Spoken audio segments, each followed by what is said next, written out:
Fala galera, tudo bem com vocês? Como vocês estão? Uau, muito bom estar com vocês em mais um dia. Hoje é o nosso 39º dia de leitura bíblica e nós vamos ler Êxodo 27, Êxodo 28 e também Marcos, capítulo 11. Êxodo 27, Êxodo 28 e Marcos, capítulo 11. Pai, obrigado por esse dia. Obrigado por esse dia. Obrigado, Deus, pela vida. Obrigado por mais uma oportunidade de vivermos aquilo que o Senhor tem para nós, Pai. Nós queremos, em nome de Jesus, render nossos corações, prostrar nossa cabeça diante do Senhor, Pai. Nos render diante do Senhor, Pai. Declarando e desejando fazer a sua vontade. Deus, que a sua vontade seja a essência da nossa vida, seja tudo para nós, Pai. E Deus, nós queremos aproveitar e entender e perceber que a sua palavra é a sua vontade, revela a tua vontade, revela seu coração, Pai. Por isso, Pai, eu peço em nome de Jesus que o Senhor fale aos nossos corações nesse tempo de leitura, que a gente entenda e perceba aquilo que a gente pode crescer, aquilo que a gente pode se tornar mais parecido com o Senhor, Deus. Muito obrigado por esse tempo de leitura. Fala conosco em nome de Jesus. Amém. Amém. Êxodo 27. Faça um altar de madeira de acácia. Será quadrado, com 2,25 metros de largura e 1,35 metros de altura. Faça uma ponta em forma de chifre em cada um dos 4 cantos, formando uma só peça com o altar, que será revestido de bronze. Faça de bronze todos os seus utensílios, os recipientes para recolher as cinzas, as pás, as bacias de aspersão, os garfos para a carne e os braseiros. Faça também para ele uma grelha de bronze em forma de rede e uma argola de bronze para cada um dos 4 cantos da grelha.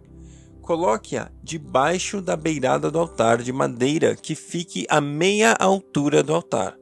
Faça varas de madeira de acácia para o altar e revista-as de bronze. Essas varas serão colocadas nas argolas dos 2 lados do altar quando este for carregado. Faça o altar oco e de tábuas, conforme lhe foi mostrado no monte. Faça um pátio para o tabernáculo. O lado sul terá 45 metros de comprimento e cortinas externas em linho fino trançado, com 20 colunas e 20 bases de bronze, com ganchos e ligaduras de prata nas colunas. O lado norte também terá 45 metros de comprimento e cortinas externas, com 20 colunas e 20 bases de bronze, com ganchos e ligaduras de prata nas colunas. O lado ocidental, com suas cortinas externas, terá 22 metros e meio de largura, com 10 colunas e 10 bases. O lado oriental, que dá para o nascente, também terá 22 metros e meio de largura. Haverá cortinas de 6 metros e 75 centímetros de comprimento num dos lados da entrada, com 3 colunas e 3 bases, e cortinas externas de 6 metros e 75 centímetros de comprimento no outro lado, também com 3 colunas e 3 bases. À entrada do pátio haverá uma cortina de 9 metros de comprimento, de linho fino trançado e de fios de tecido azul, roxo e vermelho, obra de bordador, com 4 colunas e 4 bases. Todas as colunas ao redor do pátio terão ligaduras, ganchos de prata e bases de bronze. O pátio terá 45 metros de comprimento e 22 metros e meio de largura, com cortinas de linho fino trançado de 2 metros e 25 centímetros de altura e bases de bronze. Todos os utensílios para o serviço do tabernáculo, inclusive todas as estacas da tenda e as do pátio, serão feitas de bronze. Ordene aos israelitas que tragam azeite puro de olivas batidas para iluminação, para que as lâmpadas fiquem sempre acesas. Na tenda do encontro, do lado de fora do véu que se encontra diante das tábuas da aliança, Arão e seus filhos manterão acesas as lâmpadas diante do Senhor, ao entardecer até amanhã. Esse será um decreto perpétuo entre os israelitas, de geração após geração. Êxodo capítulo 28. Chame seu irmão Arão e separe-o dentre os israelitas, e também os seus filhos Nadab e Abiú, Eleazar e Itamar, para que me sirvam como sacerdotes. Para o seu irmão Arão, façam vestes sagradas, que lhe confiram dignidade e honra. Diga a todos os homens capazes, aos quais dei a habilidade, que façam vestes para a consagração de Arão, para que me sirva como sacerdote. São estas vestes que farão: um peitoral, um colete sacerdotal, um manto, uma túnica bordada, um turbante e um cinturão.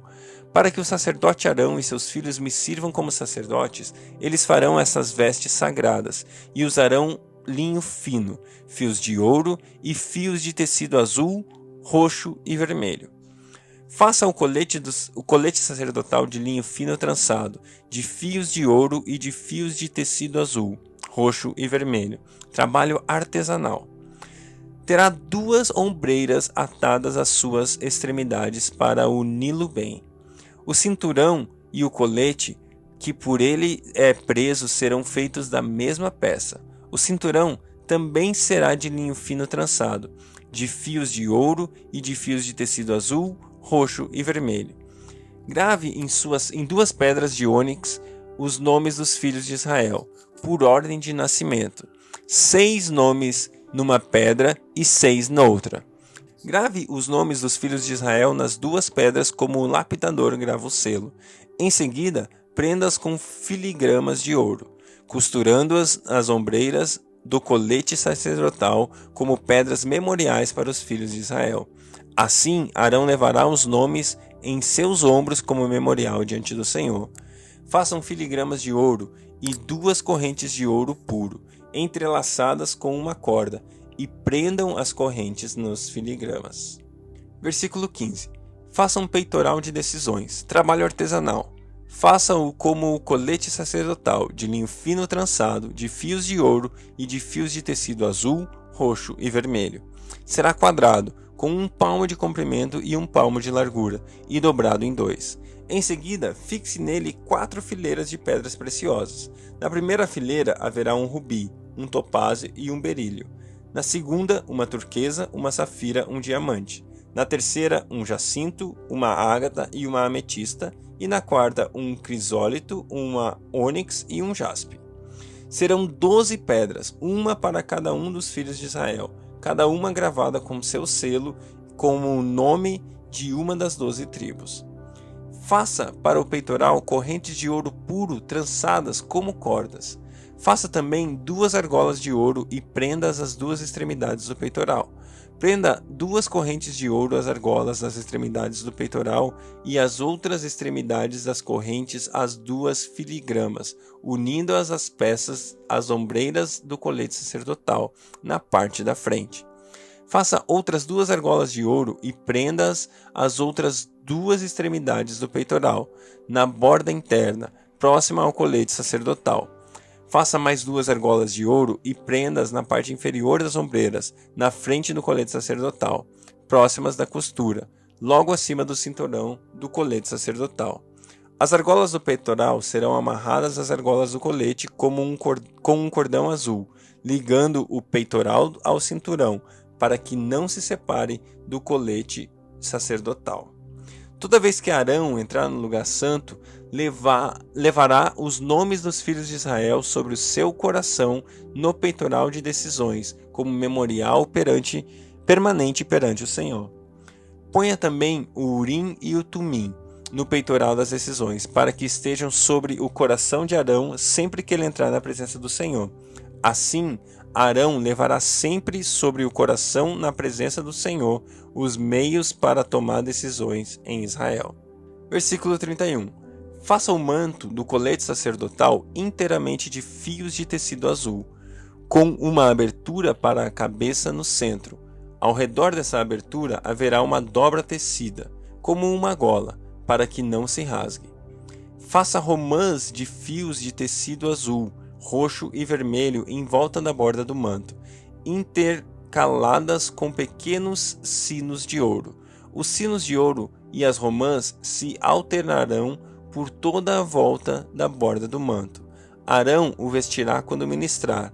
O som do sino será ouvido quando ele entrar no lugar santo diante do Senhor, e quando sair, para que não morra. Faça um diadema de ouro puro e grave nele como se grava um selo, consagrado ao Senhor. Prenda-o na parte da frente do turbante com uma fita azul.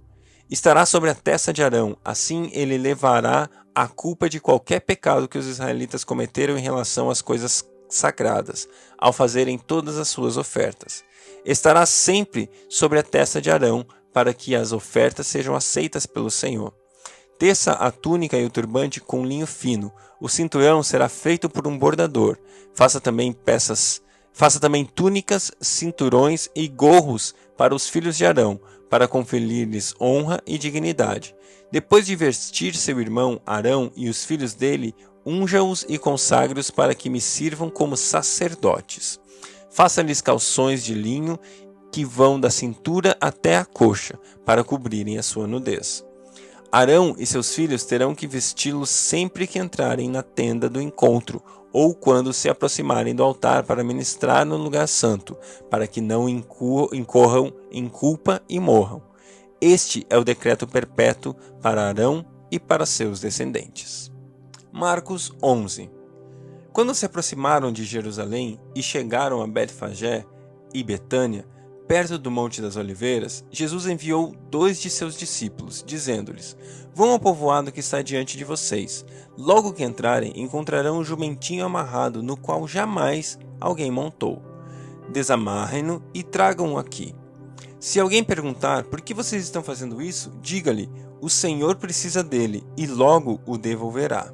Eles foram e encontraram o jumentinho na rua, amarrado a um portão.